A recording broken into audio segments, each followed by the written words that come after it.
అనగనగా ఒక ఊరిలో మద్దిపాడు అనే గ్రామం ఉండేది. ఆ గ్రామంలో సీతయ్య నిజాయితీ గలిగిన వాడు.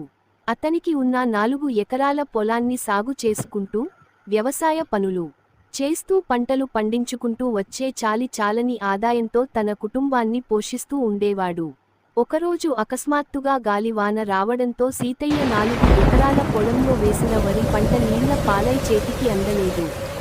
6 నెలలు గడిచిపోయింది. పంట వేసే కాలం దగ్గరకు వచ్చింది. చేతిలో చిల్లి గవ్వ కూడా లేదు అని ఆలోచిస్తూ ఉన్నాడు. ఆ గ్రామంలో వ్యాపారస్తుడు మోతుబరి వెంకటయ్య గుర్తొచ్చాడు. డబ్బుల కోసం వెంటనే సీతయ్య ఆయన దగ్గరికి వెళ్ళాడు. ఏరా సీతయ్య, ఎందుకు వచ్చావో? అయ్యా, డబ్బులు కోసం పొలం కాగితాలు తెచ్చావా? ఆ తెచ్చాను, ఇవిగో తీసుకో.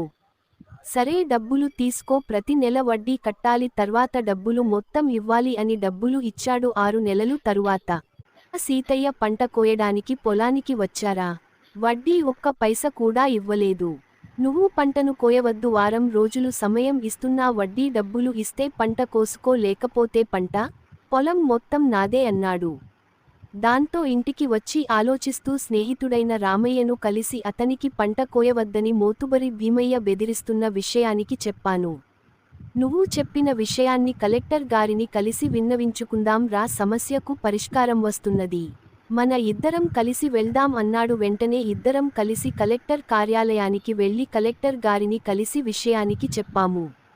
అంతా విన్న కలెక్టర్ గారు వెంటనే భీమయ్య పిలిపించి, సీతయ్య బెదిరిస్తున్నావ్ ఎందుకు? నీకు వడ్డీ వ్యాపారం చేసే పర్మిషన్ లేదు. వాళ్లను పంటను కోసుకొనివ్వు, లేకపోతే నిన్ను వెంటనే అరెస్టు చేయించి నీ ఆస్తులను సీజ్ చేస్తాను అని కలెక్టర్ గారు అన్నారు.